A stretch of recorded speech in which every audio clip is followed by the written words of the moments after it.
Congrats on 50 years of singing, right? Thank you, but I love you. You didn't let me say fangirl over you, for God's This is your sake. moment. Well, yeah. no, it's our moment. Okay, fine.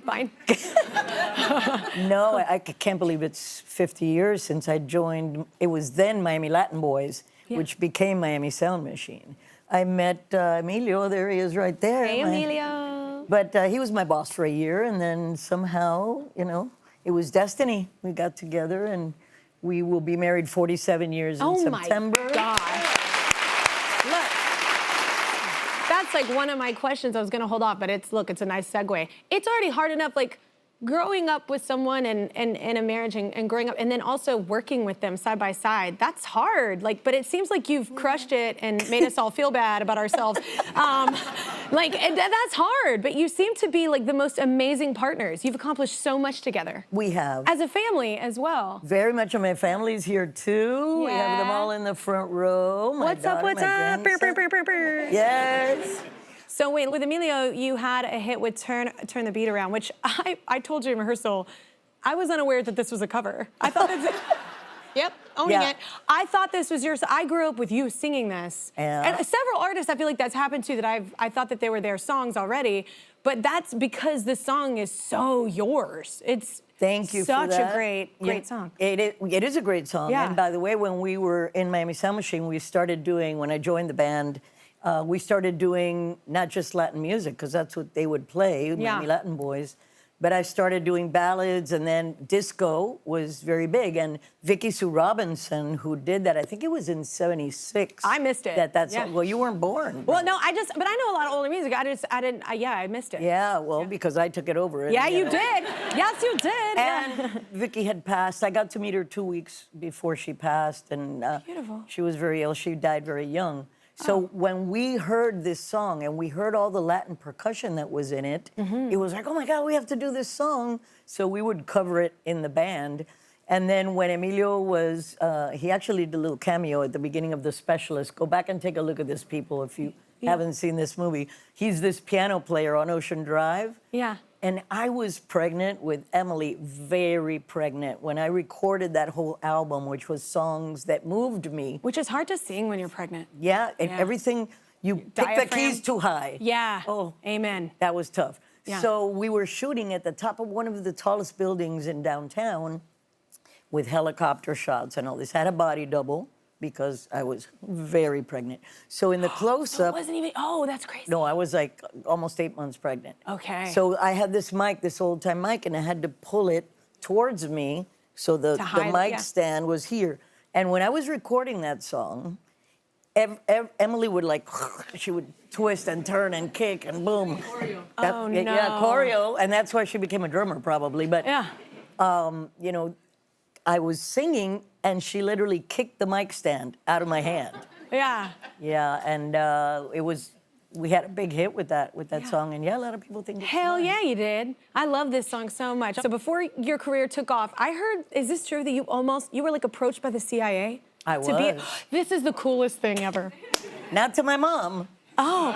Yeah, I worked at the airport as a translator because I had two majors, psych and communications, and a French minor. So if you had a language, you could apply to a county job. Yeah. And I thought, okay, I need to work. So I was working full-time at the airport, translating for English, Spanish, and French. Yeah. I had the graveyard shift. I worked every day from 1 o'clock in the afternoon to 9 at night, 6 days a week, especially Sundays, because nobody wanted to work, so I was there. So there was somebody always undercover in customs. And they got to know me, and they thought, you know what?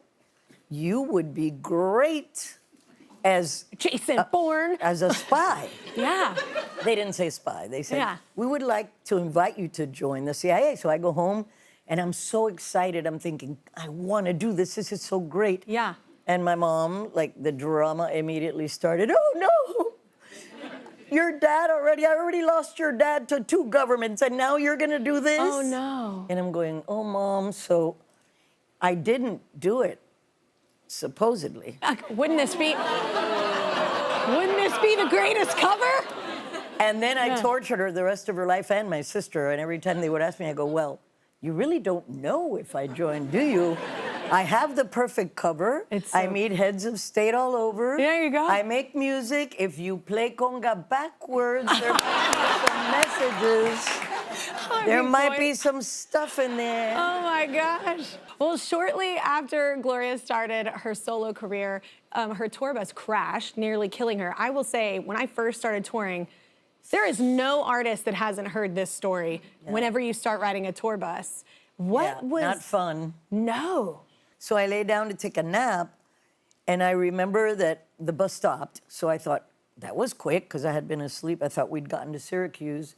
And when I opened my eyes, then there was like an explosion.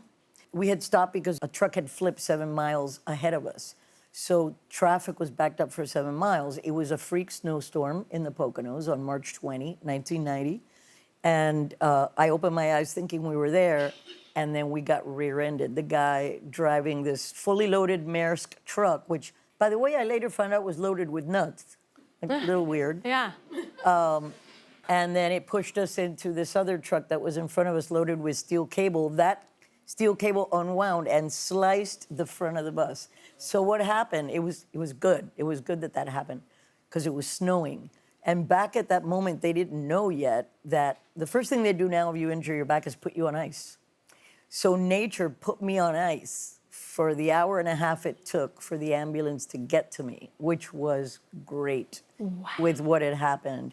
We think what happened, because it was the same width of the brake, I flipped backwards over the little booth where you eat in the front, and 2 vertebrae were pushed in and exploded. So I was on the floor of the tour bus, and I tried to get up, and I couldn't, and I was in incredible pain, which I took as hope, because having my dad in a wheelchair so many years, I really knew a lot about the spine and how it works.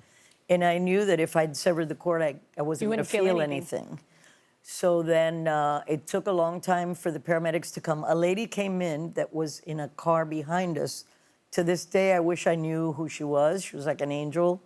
She came to the door and she said, "Is someone injured?" I go, "I think I broke my back." And Emilio was there, all bloody, looking over me. I go, "Babe, I broke my back." He goes, "No, maybe not, maybe not." And then the lady came in and she sat behind me and put my head in a brace with her hands. She put my head in her lap, and then the only thing that would alleviate the pain a little was I would lift my leg like this. She goes, "You can't do that. You cannot move." Yeah, you're not supposed to at all. But yeah, that was not fun. And then my band was already there. I think you guys were in Syracuse, right, Clay? Yeah, you were already there, and then I got taken to, to Scranton, which I love the people of Scranton. They always apologize to me for some reason. I go, "You didn't do it." Yeah.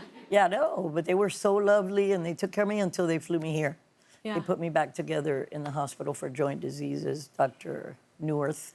He was great. But funny enough, in that whole experience, he was they were flying us to New York, and 3 months after the accident, when I really started to see my body coming back a little bit, he knew that I needed to get back to music, and he gives me this piece of paper that's all washed and like faded and wrinkled. And I go, "What's this?" He goes, "Babe, I think it'd be good for you if you came to the studio. John Sakata's there waiting for me. I have this idea. I wrote this down. I asked the pilot for a pen and paper the day of your accident. And I wrote this down, and I look at it, and I go, why is this in English?" Yeah. Because it said, "Coming Out of the Dark." He wrote those words on a piece of paper. I mean, you just never know. First of all, if something's gonna if a tragedy happens, there's got to be some kind of purpose for it. That's for me. Absolutely. It's like there's got to be some kind of purpose for this. I need that. Like there has to be a testimony of this. There has to be something out of this. That song, it probably means so much to the both of you. Would you be willing to sing "Coming Out of the Dark" now? Absolutely. It was a big thank you to everyone that sent prayers my way. It came through me in 15 minutes. So you released your first all-Spanish album, Mi Tierra, in 1993. Why was that important for you? And how hard was that to get a label behind that? Well, I was signed to Sony, so they had no choice. But they fought us on this hard because they always do. We were at the peak of my career in the pop market. We'd had a lot of top 10, top 5, top 3 hits in English. And I had a sold-out world tour. Everything was, happening. So when we told Tommy Mottola, I go, we got this idea. We'd like to do an all-Spanish album that talks about our culture. And he goes, are you insane right now? Yeah.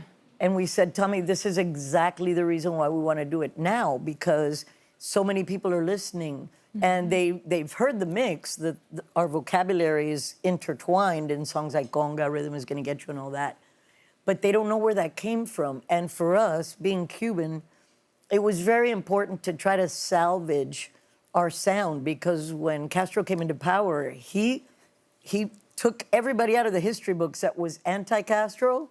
Celia Cruz didn't exist anymore. Sandoval later didn't exist. If you weren't with the government, you were Erased. Ostracized and erased. Yeah. So we wanted to, for our grandchildren at that time, which I didn't have, but thinking... And for us, that people didn't know. Exactly. I've never heard that sound. And to celebrate who we are musically, because Cuban music has been so rich. I mean, there's a show about it right now on Broadway about Cuban music, and it's doing amazingly well. So for us, it was important as kind of cultural ambassadors that we were thrown into that world, but it was the music that I first sang and that I first listened to, and it was his, absolutely. He had a little band in Cuba when he was 8 years old, and they played all those Cuban things. So we wanted, it was a concept album, original, but sounding like Cuba BC, before Castro. I love all your songs, but this is my favorite. This is the one I'm most excited to do today. I hope I don't screw up the Spanish. It's Cyndi Lauper's favorite too. It is. It's my favorite. The sound of it is so different. It's so unique. It's so cool. Oh, I love it. We were thrilled, and it was very special. We had all the greats of Cuban music that were in the United States play on the album. Which feels so good. That's why it's so legit. You had Cachao, the bass player that invented the mambo, playing on the whole album, but particularly this track. Sheila E. was on it too. I love We had Arturo Sandoval, Paquito de Rivera, Paquito Echevarria. We had all these amazing musicians that we wanted them to be in that collective, because we were really trying to make a point there with the music and just savor and just celebrate. Let our artists music. be artists. We are back, and it's Songs and Stories with Gloria Estefan. Give it up, y'all! Gloria has had some unreal audiences in her career. She's sung for 6 presidents. Queen Elizabeth, the late Pope Francis requested a song, and another Pope, I think. Yes. And she was part of the first most amazing, incredible VH1 Divas. It was my favorite one. It was, as a fan of every single human on that stage, I was like, did they just get every person I love and put them on stage? It was the biggest treat for a fan, that show. Just all of you were incredible. So how did it feel to be a part of that with Aretha, Celine, everyone? Yeah, well, when I found out that they'd invited me, I go, what the hell am I doing there in that, incredible roster? Because these were people that I also admired and loved, especially Aretha. Yeah. I grew up listening to her music, and Carole King, that I must have worn out 5 copies of the vinyl of Tapestry. Me too. When it came out, because... Not when it came out, but I love Tapestry. Yeah. Make that clear. It's one of my favorite. No, I just meant, I'm not trying to be, that cool with you. I just meant, yes. I've worn it out. I was there when the original came out, her and the cat on the windowsill. Yeah. Yeah, no, to me, she was kind of like the first big female pop star. There weren't female pop stars that were filling arenas and stadiums when she did that. And writing her own stuff. She goes back to the Brill Building back in the 50s. Jared Goff and all those days, Incredible. So I had been following her entire career as a writer. Yeah. And then she puts out this incredible album. So to be invited, to sing on her songs, because we did 2. We did You've Got a Friend, if I remember correctly, and Natural Woman, which is also from her. Yeah. From the moment she sang it, was one of my most, beloved songs, and that I played on my guitar and everything. So it was crazy. Celine was lovely, and I had met her. Shania, lovely as well. Mariah, Shania, Mariah, all the Ayas. All the Ayas. All the Ayas. All the Ayas, with Gloria. Yeah, Gloria. Changed it for the day. No, it literally was just an incredible. I love VH1 Divas, no shade, but that was the ultimate. It's like they started at the top and then it just could never be the same, in my opinion. Anyway, so earlier this year, she released her latest album, Raíces. So the title means roots in Spanish. Yes. The latest single is La Vecina. La Vecina. Which means neighbor. No sé nada, the neighbor. What inspired this one? Well, I'll tell you, I didn't write a lot for this album. I wrote one song for my grandson, which called is so cute. My Beautiful Boy. Yeah. And I wrote it in Spanish as well, so that's on the album. But Emily and I have been working on a musical. So you've been working elsewhere. For 2 years writing new music. Can't wait. And it's been phenomenal. And for a while we had when we announced it was called 5 Notes. But now we are happy that we fought for the title we wanted, which is Basura. Yeah. Yes. Fight for it, yeah. Because it's about finding, unusual places where music is born. And it's based on this recycled orchestra of Cateura, Paraguay. It's a true story. These kids make their instruments out of the landfill trash that they live next to. Yeah. And they've created a school, and it was phenomenal. But Raíces, when we wanted to do like a modern day Mi Tierra, and by the time I went to sing it, I knew all the songs because Emilio had been creating them for 2 years. So he had written this chorus that was just, no sé nada, que no sé nada. I go, that one, I want to do that one.